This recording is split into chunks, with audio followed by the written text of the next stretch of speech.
you some practices for working with these dream states. So I'm going to start with liminal dreaming. I'm going to give you a couple. The first is just discovering liminal dreams. How do you figure out that you're in the hypnagogic or the hypnopompic space? To find a liminal dream, what you do is when you're really tired, if you're someone who falls asleep fast, try doing it during the day. And but wait, when you're a little sleepy, kind of lie back, relax, and let something come. It'll be maybe a sound, might be a scent, it might be just a little bit of an idea, right? Wait for the thing to form, and then exhale and relax your body, and allow the energy, your own energy, what's keeping you awake, basically, to go into whatever the idea or the thought is. Let it start to take on its own life. Right, you're basically kind of giving it your energy, and then listen to it or watch it or smell it or whatever it is, right? It'll start to take on its own life, and then feedback loop.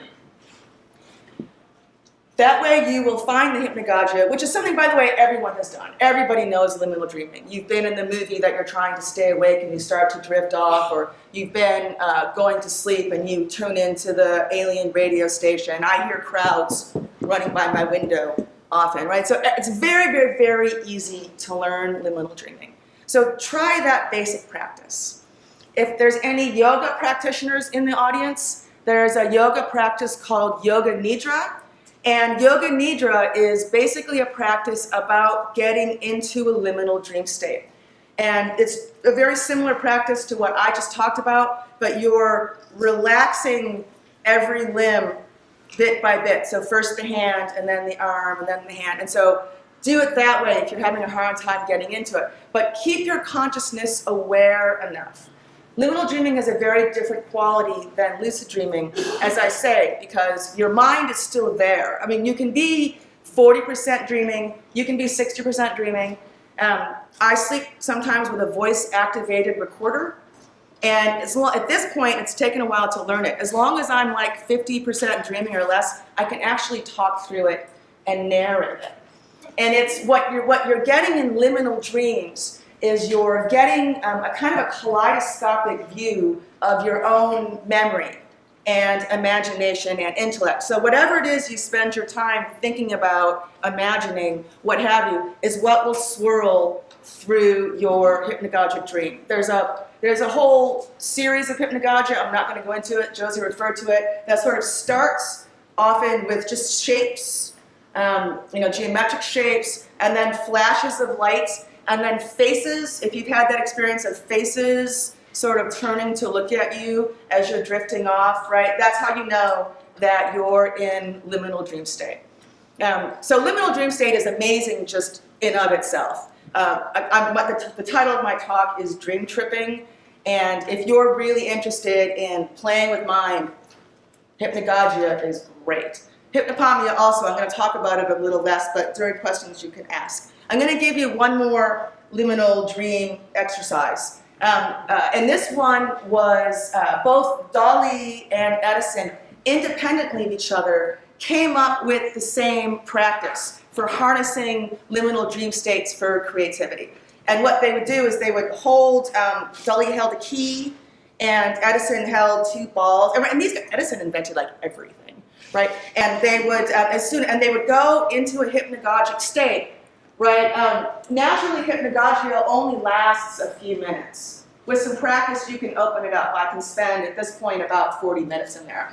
And as soon as they started to go out of hypnagogia into an actual dream state, they would drop the key or the balls onto metal plates that they had placed, and then they would wake up. And Edison kept a notepad, and Dali kept a sketchbook. And this is how they generated a lot of their ideas. Charles Tart came up with a modern version of it, which is when you're going to sleep, just try going to sleep with your arm raised. And as soon as it falls, then you know you're out of the hypnagogia. I do that, again, with a voice-activated recorder. It's an app. You can buy it on your phone, $5. It only records once there's sound. So you can really use liminal dreaming for creativity. Liminal dreaming is also the traditional lead into lucid dreams. If you want to learn lucid dreaming, great to start with liminal dreams. The traditional practitioners of lucid dreaming, I mean, a lot of people have been lucid dreaming, have been Tibetan Buddhists.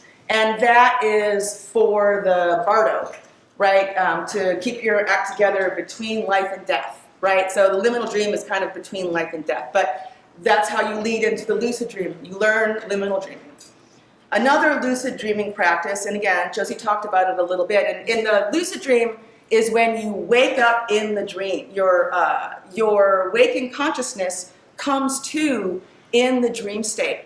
And then you can, most people fly and then have sex, get those over with. And then you can do all manner of things. Like there's great PTSD studies where they have taught soldiers returning from war lucid dreaming as a way of dealing with nightmares. So if you're trying to deal with fear in dreams, lucid dreaming is a great practice. Here's a good learning lucid dream practice. Do it all day so that you begin to do this habitually. Look at something, look away, look back, look away, look back again, right? And what happens is every time you look again, your mind needs to kind of redraw whatever it is that you're looking at. So the third time that you look at something, often it'll be strange, and that will alert you to the fact that you're dreaming and put you into a lucid dream. Once you're lucid dreaming, the biggest problem most people have is that they get too excited and they wake up. So what you do in the lucid dream is the same thing you would do when you're awake, when you need to ground, touch something, rub your hands together, eat something if you can, right? So once you get into the lucid dream, ground out. Lucid dreams are great for talking to your dead father or, whatever things you need to resolve. It's also the most amazing full body VR suit in a strange reality that you create.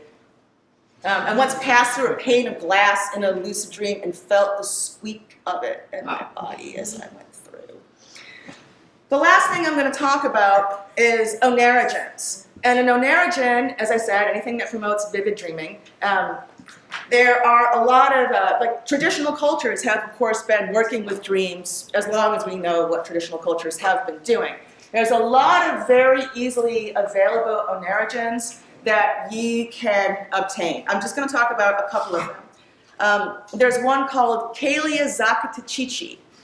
Kalia Zakatachichi can be, you can get it online, but make sure you look and see it's a good organic one, be careful. But you can get good Kalia. It's the most extremely horrible bitter tea that you will ever drink. You can also smoke it, but it's really worth it.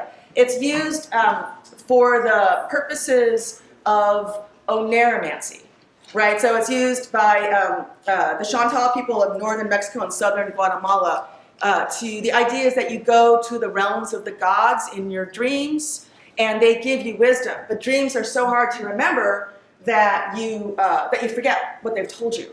But what the Kalia does is it gives you incredibly sensually vivid dreams. I have read texts that were highlighted in pink with notes in red in the side and, read the notes. Feeling things, tasting things, smelling things. People also use it for lucid dreaming. There is an herb called guayusa, and this is used by peoples of the rainforest.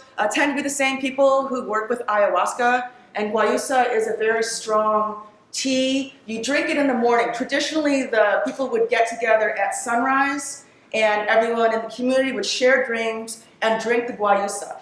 A friend of mine was recently working with guayusa over the space of 3 weeks, drinking it every morning, and he said eventually the space between the dream world and the waking world became very, very, very porous, right? So, is he dreaming? Is he awake? And that's, again, talking about dream tripping. It's a very amazing experience. There's something called galantamine. Galantamine was invented to help people who are, oh my God, I can't remember the words, and that's so funny, who are, memory loss. Amnesia. No. Huh? Yeah, no, when you get older, Thank you. Isn't that funny? It's originally invented for working with Alzheimer's. Alzheimer's, and it works with acetylcholine, which is one of the most necessary chemicals in sleep. Again, I'm not really going to get into that. And by the way, that's a lot of these things are in REM. And the galantamine, which you need to take, you put it by your bedside, and organic form, which is usually red spider lily or white snowdrop. Keep it by your bed. Take it 5 hours in, and it will give you the most incredibly vivid dreams. Great for lucid dreaming. It was actually given to me first by Stephen LaBerge. If you're interested in trying to learn lucid dreaming, it's kind of your most fast shot. And I'm going to leave you with one more Oneragen, which is mugwort. And mugwort is easily available in any store that sells hippie stuff, herbs, whatever it is. And it's the scent, right? So take mugwort and maybe even a little mugwort essential oil, put it in a sachet, you put it in the end of a sock, sleep with it by your bed. If you have a hard time sleeping, put in lavender and rose, and that will give you wild, wild psychedelic dreams. So, okay, I went through this really, really fast. Oneranaut is a phrase that people use. Onera is dream, and naut is from nautical. So Oneranaut is a dream sailor, right? So I really encourage you all to go into the space of dream sailing and exploring.